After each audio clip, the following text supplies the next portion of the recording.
Ellie, do you see? Perfect. Okay. Good morning, good evening, depends where you are. I'm Irene Wong.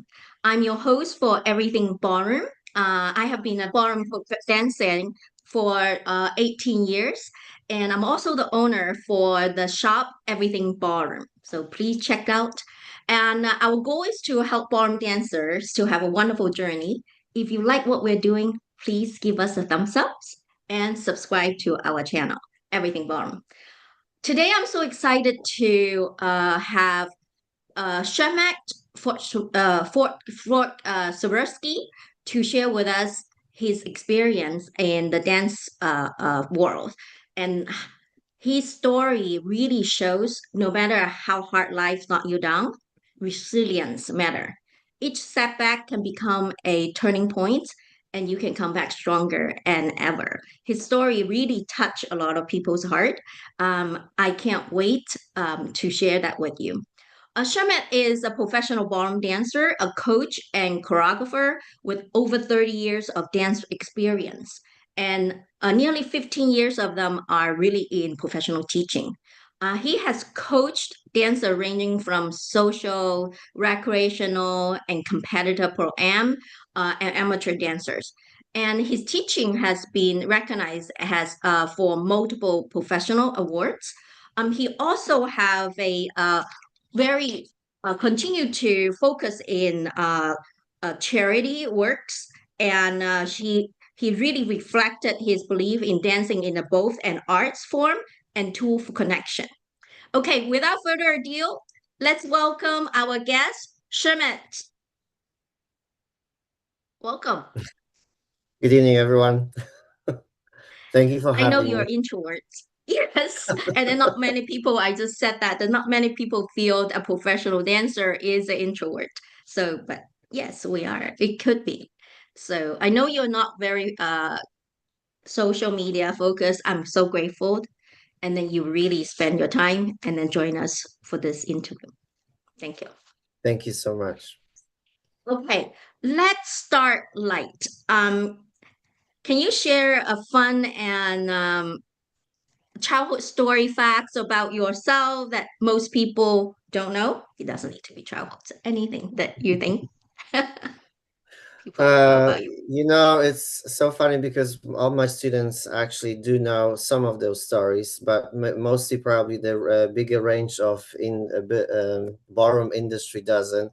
But I grew up on a farm until I was 6 years old, so it's very funny for me to see how I started my life, where to be on a farm and then coming way to America and expand my dancing career here.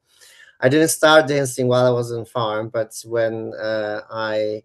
um, uh, when my dad eventually wanted to figure out whether I has have any interest in any hobby, and he was a musician, so I think he wanted me to play any instrument because he had a band. He was playing on the guitar, on drums, on percussion in the garage back in 70s and 80s, and somehow my parents thought that will happen to me, but uh, uh, on the other side, when they played the music, I was the one who liked to move and shake my booty. So I danced a lot, and they I think they spotted it very early. I was 7, maybe 8, um,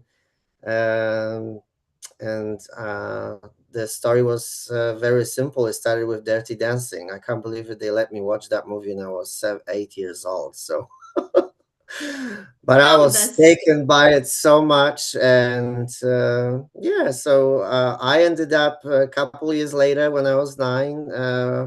There was a lovely lady in Poland at schools spreading news about the group classes for kids for ballroom dancing, and I ended up right away in one of them. I flew home from school right away with the little flyer in my hand, saying to my parents, "I want to go there." And I guess they had no choice. So So I Yeah, didn't know that my mom was gonna move me out from the farm to the bigger city, and I had the opportunity to do it. So thankfully to my parents, that happened, and here I am, 30 something years later.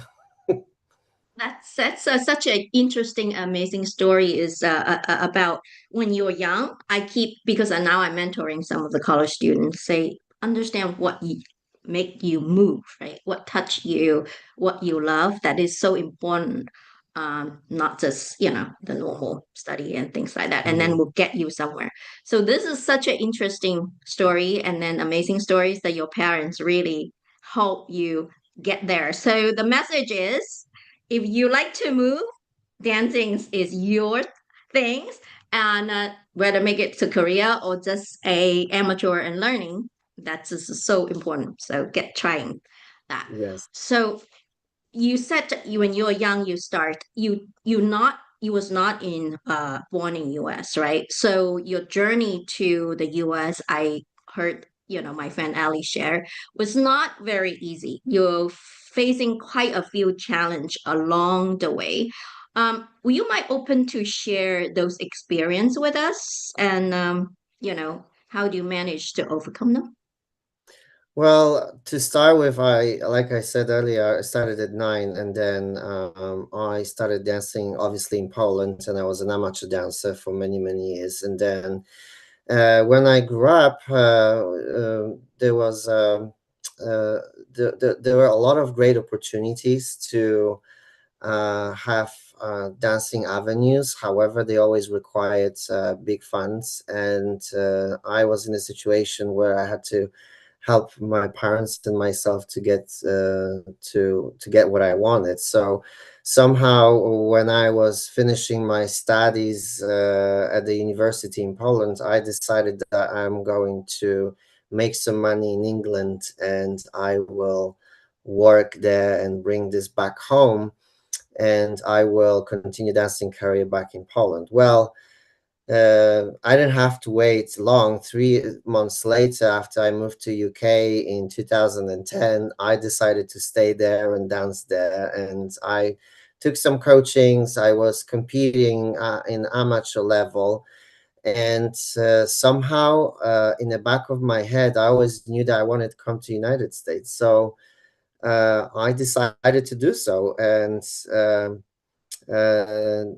and one day I thought, well, how am I going to do it? So I searched online where I can go and who is looking for either dance teachers or opportunities for job, because that was in my, oh my goodness, that was 2015, I believe. So over 10 years ago now.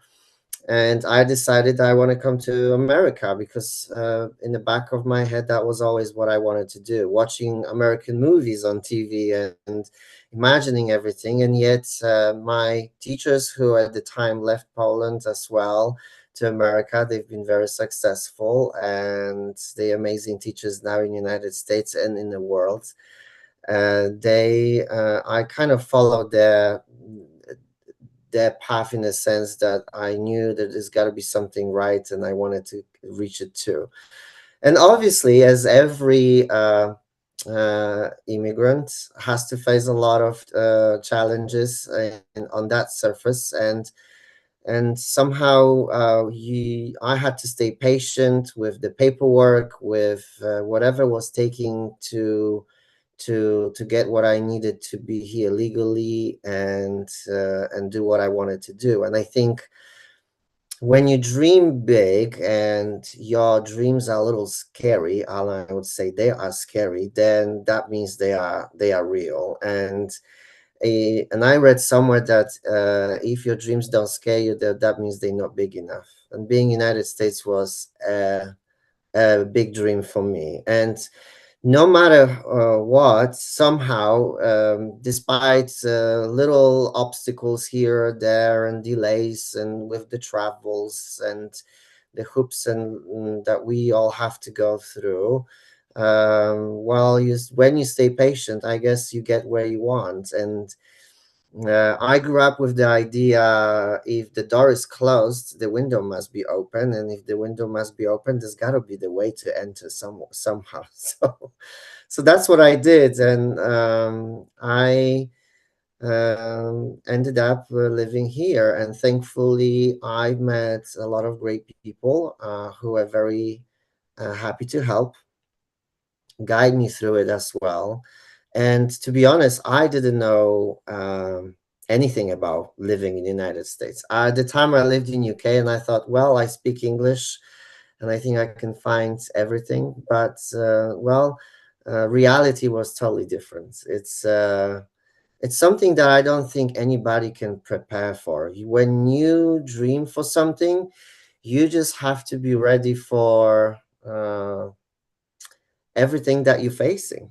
Otherwise, it's no fun, I guess, because predictability, if everything goes the way we imagined, it just kills all the excitement and growth in a journey that we can get from all of that. So yeah, it's been now 10 years, and wow, it's been a Wow. long time for me, seems like it.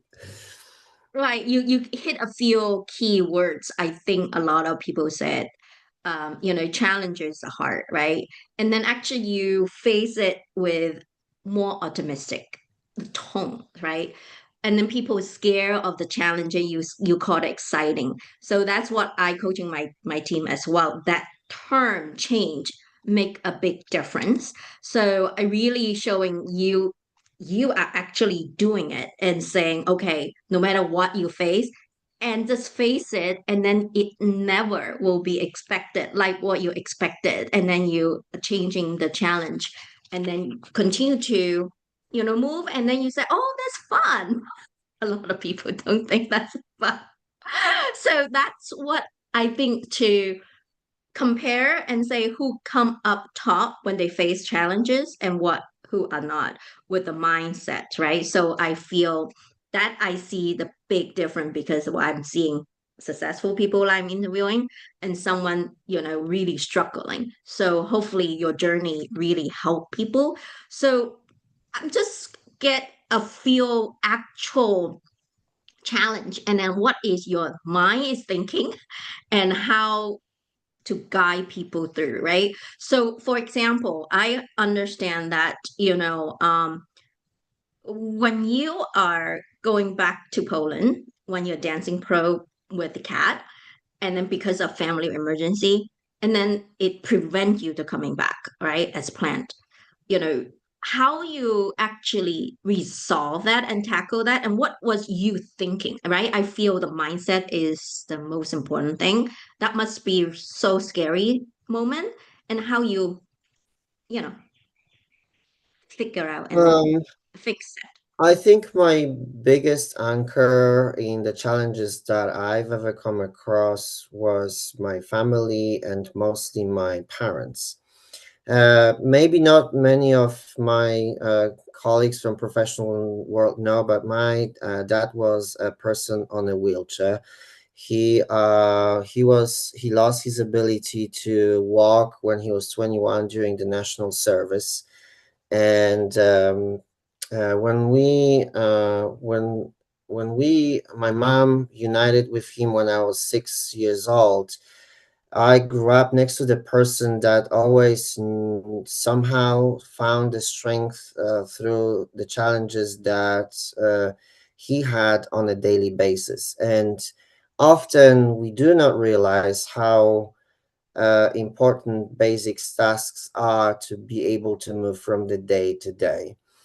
So when I faced the challenge of either challenge to come challenge regarding return back to US, and any other challenge, is what I thought was my dad, because and also my mom, in a sense that she was there always to help him and support him, and my dad somehow without the legs knew how to move on in his life, and how to help me to move in my own dancing and how to reach for the dreams that I've had. And seeing his struggle, I always thought to myself, well, if I have two legs and two arms and head that can think straight, I think I can make it happen. And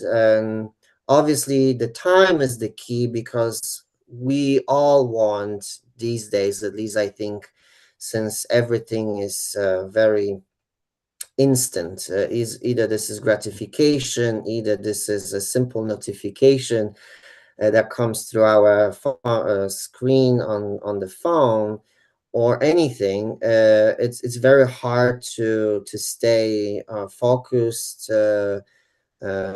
regulated emotionally, and be able to stay in tune with yourself and move on. So I remember that in the lowest parts in my life, I found something that I didn't want to ruin. And what was the what was it? It was my relationship to my parents, because they put all the effort in their life to put me where I am right now, and I just never wanted to disappoint them. And uh, I think I that's the strength I've had. So I was very lucky to have amazing two people in my life who, regardless of their challenges, they never let me to feel that there is no way to move forward. So that was it technically, I think. I really touch me, make me feel, I'm also an immigrant. We really know a lot of challenges, especially now. We heard a lot of immigration. I never political. It's not political at all.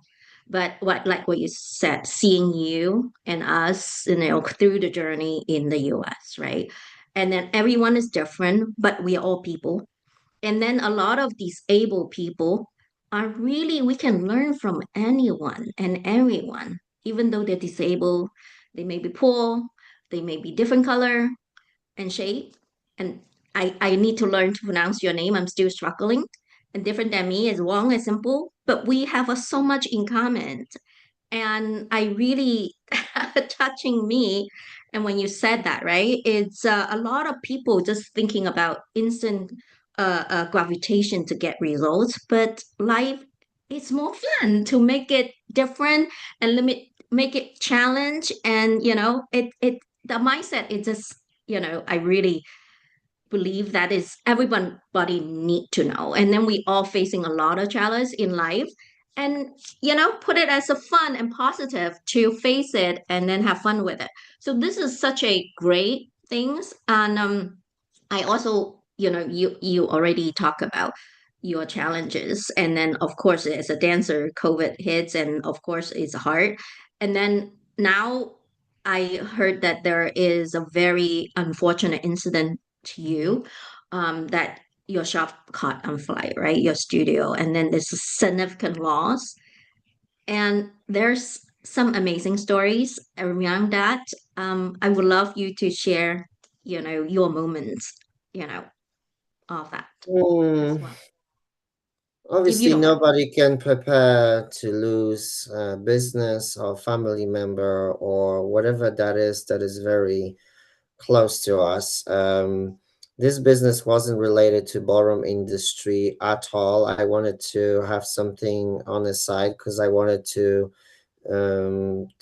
try myself to be entrepreneurial and reach for something different in my life that could help me to grow in a different ways. And obviously, in the moment that you lose things, you are in shock, and you're in such shock that I don't think anyone is able to think straight.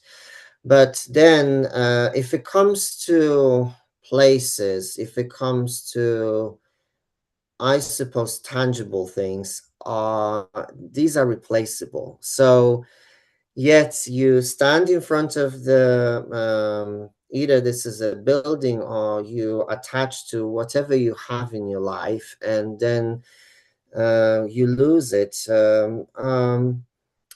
You do hurt, obviously. That is inevitable. However, it's so replaceable, and in the time being, you may think that might be the end of the world. But what we can't replace is the passion to what we do, the work that we put, and that time that can't be refunded. And I read that this again somewhere else. That's why I really appreciate anyone's time in my life, because either these people stay in my life or not.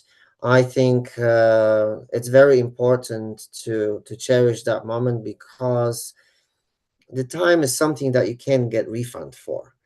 It's just impossible. And it's amazing that we come across a lot of people that they are there to support you, and to support your wings a little bit, to help you to fly. Even you crawl down the ground, and sometimes it's just very challenging. I mean, those things are real. We are humans, and I think if we can't feel grief, or we can't feel sadness, then I'm not sure if we come from the same planet, because to me it's impossible. I know everyone's different, so this is something that everyone has to go through individually. But in that case, I realized that there is a community always where we are surround ourselves with people that step up and help you out. And I think what made a change is that, regardless of again the challenge, I think it's good not to internalize it. It's better to uh, give more to somewhere else. So every time I've gone through anything, I had a moment where I needed to sit back and think. Either that was to cry, and either that was to talk to my close friends, or either that was to simply think and reset and retune, or whatever anybody wants to call it. I thought to myself, well, if I will stop thinking about it in terms of my own inner pain, I can at the same time go and help someone, go and smile to someone, go and teach someone dancing. I mean, uh, I think giving is best, to me at least, a recipe to heal, to move on, because there are people, I think, that have still more challenges than I do.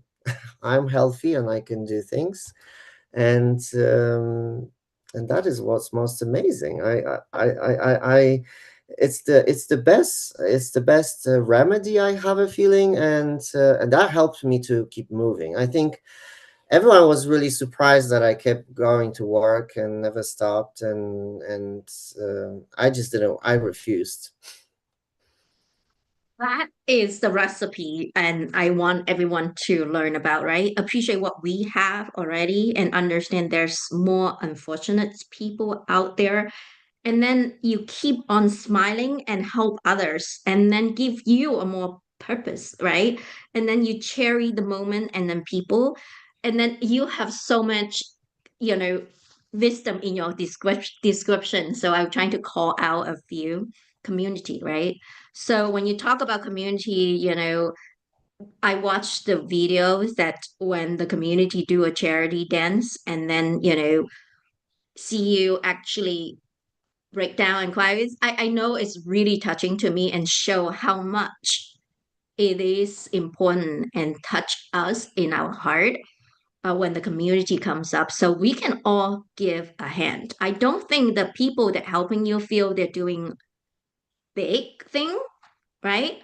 But little things matter to the people that it needs, right? So just give them a smile, give them a support, do a little thing that you can do, a little fundraising that you can participate, that already like you as the people receiving, and that how much that can help you get through the tough times. So I think that is important. And even though we have challenges, if we can just do the reverse, can give back, there's more of those people worse than us. And at that, it will be a cycle of humanity and goodness will come out from that, right? It's just gift and feel. So I really touching. And I'm gonna post that video actually with the link in the description, and I hope you can, watch that as well. It's a reminder to me, and then we can all do a little to help anyone. And when you said that, someone else is worse than us, even in that situation, and that's how keep you going. That's the recipe. We need to do more of that again. So now, go through the challenges, and you have been doing great from what we see. And what's your future plans? How Yeah. personal and in the dance career. I've been focusing lately on teaching and coaching, and that was my general goal, and that's basically it. So I'm happy to be continuing what I'm doing and what I love the most, and I'm happy to to have a capacity and ability to perform all of that. I'm sure, that's the passion that we talk about. You have the passion in teaching, I have the passion in dancing. That's get me to side business along the way. So that's all important. So I want to leave some time for the audience on our YouTube live. So let's closing this with your comment, and then let the audience to ask questions. Um, for those who are struggling right now, so what your message to them as a summer? Hmm. I don't think any setbacks can define us. That's the first one. And I think we haven't talked about what's most important, being resilient. When you're resilient, it doesn't mean you are hurt. It's just to decide not to stay down and keep on moving. Okay, this is the summary: the resilience and never let it put you down. Wonderful. Thank you so much for your time on that. I know that there's a couple people on the audience have questions. So, Ellie, do you mind to help read the questions? Yes, Sandy Marino asked, how does competition differ between US and Europe? What are the differences? Hmm.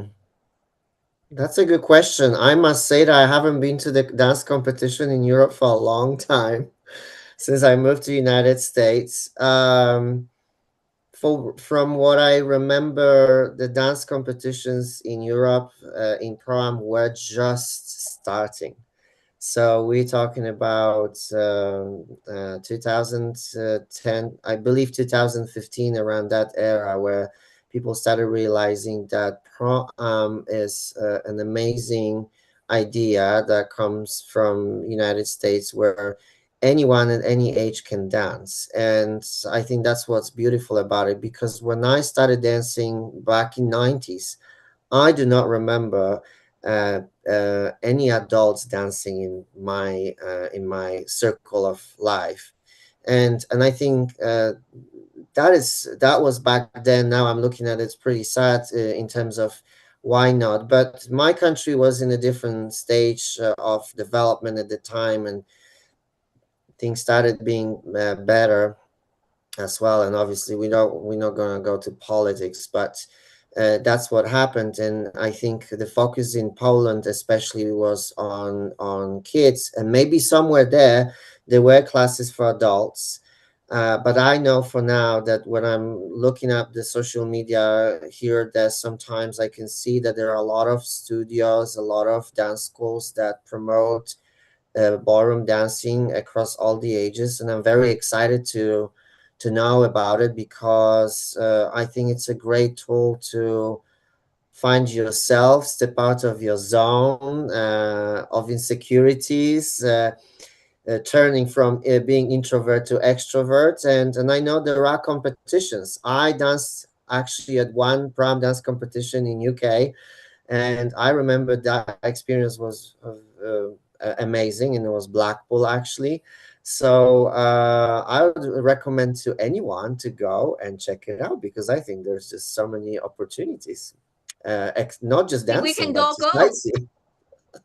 Yes, Maybe all we can all plan to go for Europe. So I seeing a lot of friends starting to do it. Make me want to explore that too. So Blackpool is in May. So if not this year, you can plan for next year. So I think also definitely. Europe and America, at least as far my understanding, it's mostly the international style. Versus American smooth and rhythm style, so dancing a little bit different, the dress teeny bit different, so because I'm specialized on that, so that is it's getting more, even US American style is slowly itching into there. So that is one of the key differences as well. So there's not very common in pro am. So mostly they are the rule and regulation teeny bit different. So how to define professional are a little bit different. So when you're pro, you dance and amateur, so there's difference. So teeny bit. So let me see whether I can find someone really expert at this and then can share maybe next time. Okay, so keep up your questions. So if we don't answer, so you can continue people who's watching and write it down. So we can invite guesses and the question to it. So we have one more question from Tara. Yes, Tara asks, what is your favorite dance and why? This question is um,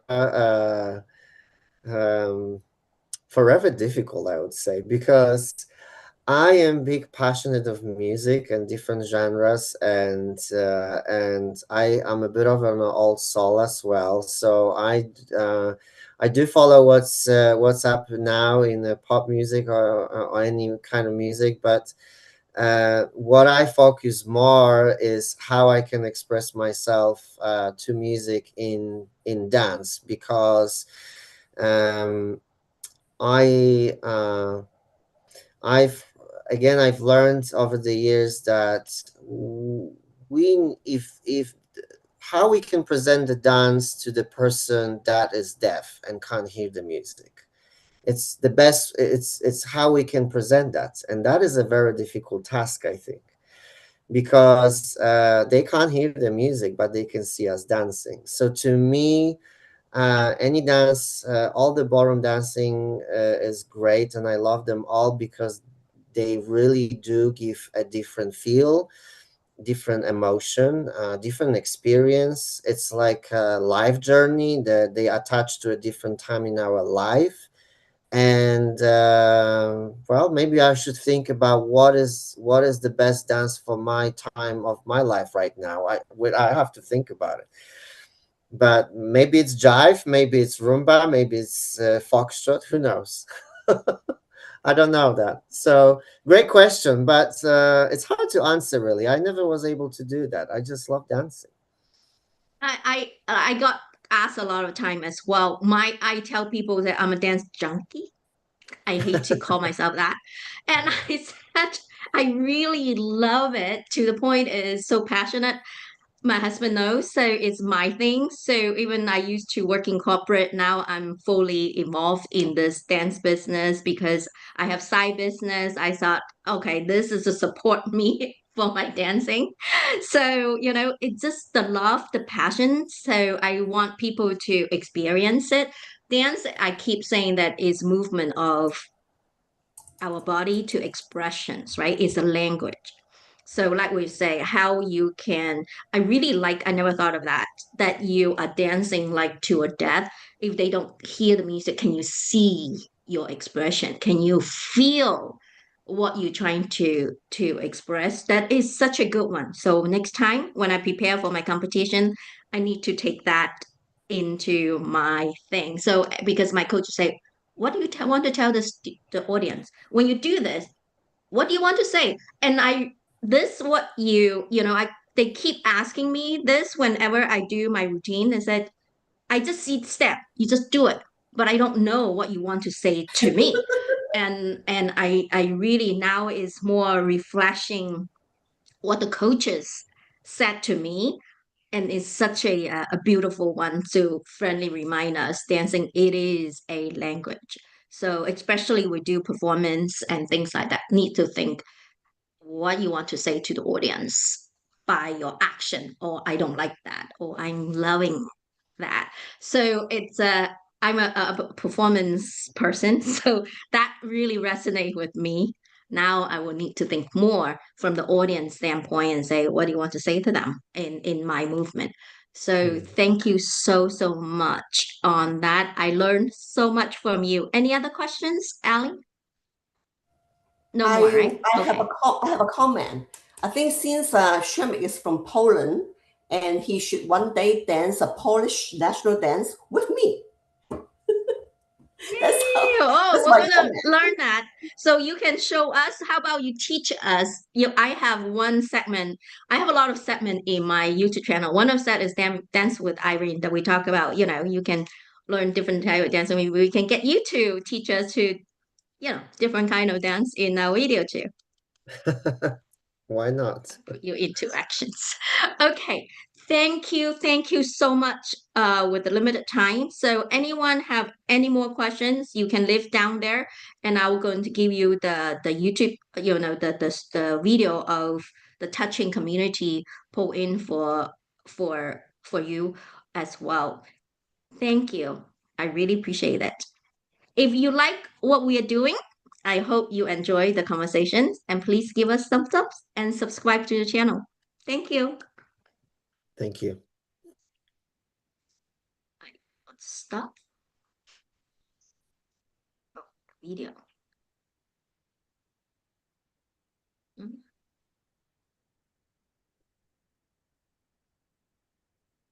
YouTube stuff.